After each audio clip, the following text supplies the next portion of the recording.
December 18, 2025. So that year ka nakapasa, sir? Nakapasa, sir.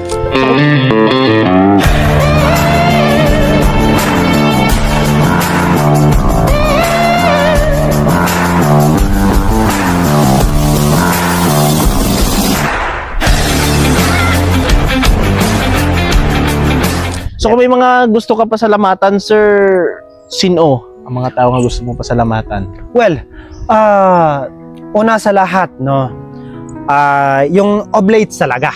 Yung OMI talaga ang una natin na pasalamatan.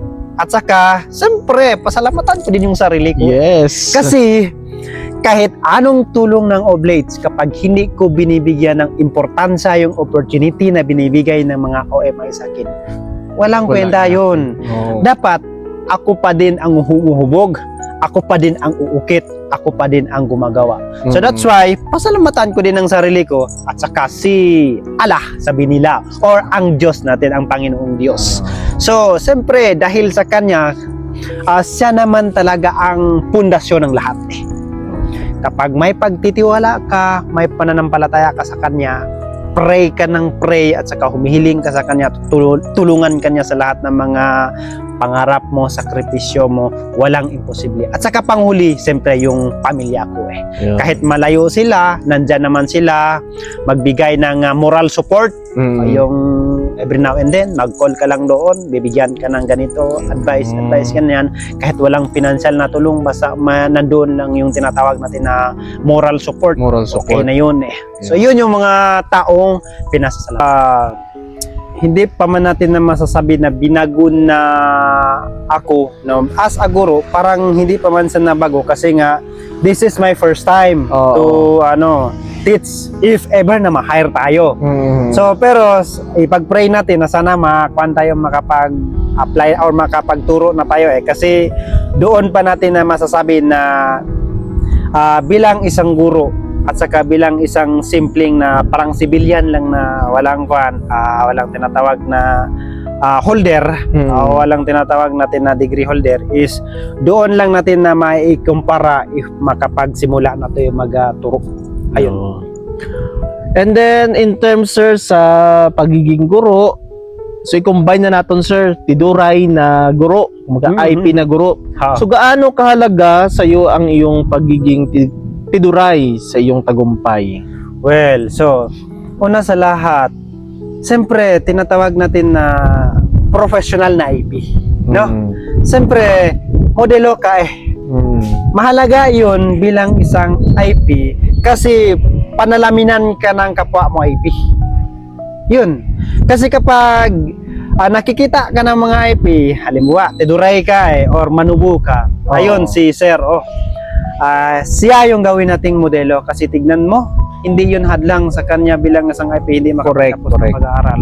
So, yun pa lang, bilang isang guro, parang maiinganyo mo, mai-influence mo yung mga kapwa mo IP na mas magsikap pa sila, mas mag-igip pa sila sa kanilang mga pag-aaral. Kasi nga, may tinatawag natin na modelo. So that's why, yun talaga ang pinakamahalagang pundasyon o pinakamahalagang bagay, no, bilang isang taduray na guro. So ma-influensa natin yung kapwa natin ng mga IP pa. Yeah. And then, sir, sa paanong paraan mo gusto makatulong sa kapwa mo na IP bilang isang guro? Well, una sa lahat, no, ano ba yung mga pamamaraan natin para matulungan natin yung mga kapwa natin ng mga IP? Siyempre, yung edukasyon. Yung edukasyon talaga. So, siyempre, kapag hindi naman pwede na parang informal na bahay to bahay, magpunta ka dito, mo dito, sabihan mo, ay, Manang, Manong, Uncle, dapat ganito ang gawin sa mga bata. Hindi naman. So, dapat yung edukasyon talaga. Ipamulat natin sa kanila yung tinatawag natin na edukasyon. Kasi, di ba ang sinasabi naman nila is ang edukasyon ang susi sa tagumpay. Pero, yun, nakadepende yan. Nakadepende yan sa atin ng mga IP. Dapat bibigyan natin ng importansya ang tinatawag natin na pag-aaral. Ayun, pag-aaral talaga, pag-aaral muna. So ngayon nga, maglampas na tayo ng kalendaryo, pag-aaral pa din. So yun dapat, ang inaatupag natin is pag-aaral talaga. So Sir Jeep, may mga times ba na naging guest speaker ka sa mga IP community sa inyong area or sa Manila? Well, una sa lahat is mayroon naman nung October 24, 2025. Inimbitahan kami ng NCIP at saka ng Tabtaba, National Commission on Indigenous People, doon sa may Quezon, sa may Manila, sa Hotel Camelot, Camelot Hotel. So yun, inimbitahan kami parang representative ng IP, representative ng IP, nadala namin ang TJG or tinatawag natin na Timoy Justice and Governance. So yun, parang yun yung isa sa mga opportunity pa din sa akin na tinatawag na parang representative lang, siyempre representative lang, siyempre parang consider naman na guest ka doon kasi nga bisita ka, nag-share ka ng ganito ang mga patakaran namin ng mga IP, ganito yung leadership namin, ganito yung style ng government namin, parang ganon. At saka sa mga kuha naman, sa mga halimbawa sa mga institusyon, sa mga school, is nagkaroon naman ng opportunity kasi nga nung last I think March 20 or 22 is nabigyan ako ng opportunity para maging isang guest speaker sa Benuan Elementary School or sa May South Upi, Maguindanao. Ayun. And then ako na to siya nga bulig, sir, Yes. kay syempre not only nga representative lang, kundi ikaw gid ang nagdala sang inyong nga tribe. Tinod Dito. sa. So sir, ano mga hamon na kinakaharap pa rin ng mga kabataang IP ngayon nowadays? Well, una sa lahat, no, yung tinatawag natin na early marriage. Yun talaga. Pag edad ng bata ng 11 years old up to 17 years old, yung iba mag-asawa talaga. Mag-aasawa yan sila. Bakit? Bakit sila maagang nagkakaroon ng asawa? It's because of lack of intelligences in terms of education. Kasi nga, hindi sila parang nabulag sila sa tinatawag na edukasyon. Kasi, isa sa problema sa mga IP is yung yung early marriage. Oo. Siyempre, is yung isang IP na magulang o parents, masaya yan siya kapag may titingnan na. Siyempre, may boobs na yung isang anak. Siyempre, malipay na siya ba? Malipay ang ginikanan sa na. So, karon unsa iyang ginahimo? Asawa ko na to atong anak kay para makakuha tag dori. Isa sa rason nga na. Dapat dori man good naman ay dori. Na ay isa ka karabaw, 3 ka kabayo, tapos may ara ka pa sang 25,000. So, siyempre, malipay ang ginikanan sa na. Pero, dapat ikuha na siya baka nang i-fade out na to na siya, iwalaon na sa unta. Kay isa pa lang na sa hindrances or challenge sa mga kabataan ng mga IP. And then pangalawa is yung tinatawag natin na shortenly pleasure.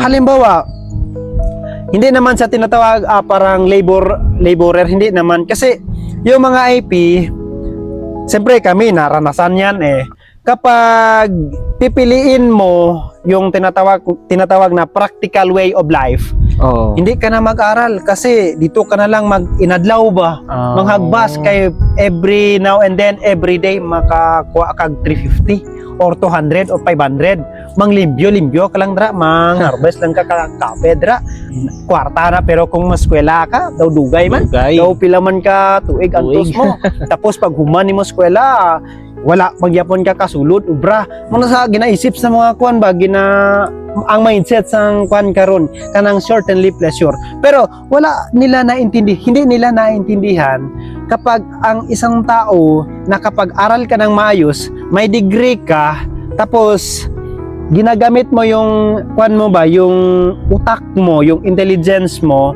para i-progress pa sana yung tinatawag natin na i-farming ka man talaga, dapat doon mo pa lang iisipin na ay ganito, mag-farm ako kasi gagamitin ko yung academic knowledge ko in terms of farming. Yun dapat sana, unahin mo na yung diploma bago yung diskarte. Kasi yung ibang kasamahan natin is inuuna yung tinatawag natin na didiskarte. Parang diskarte ba, yung practical na life, everyday kasi makakuha ng pera. So yun, hanggang doon lang sila, hanggang sa pera. Hindi nila iniisip darating at darating ang araw kapag wala kang national ID, ayun, kapag wala kang tinatawag na PhilHealth, kung halimbawa ma-hospital ang anak mo, saan ka lalapit? Hindi naman yan kaya ni Dato. Or kaya ni ganito ganyan, yung isang dupla-dupla lang or kanang kuan lang kanang mga herbal. Di man na sa mawala. So asa kita magpalapit sa hospital. So karon pag naa ka sa hospital, ano ang ginapamangkot? Unsa ang ginapamangkot sa doktor or nurse imo? ID, barangay ID or national ID. Correct. Dapat magpahimo ka sang PhilHealth. Pero na duan PhilHealth. Di ba? Wala kang PhilHealth. Hindi ka marunong maggawa ng ganito ganyan kasi wala kang edukasyon. So yun talaga ay encouragement natin sa mga kabataan na mga IPs. Dapat mag-aral talaga ng mga ayos kasi nandyan naman yung oblates na tumutulong talaga 100% na tumutulong sa atin na sa mga IP.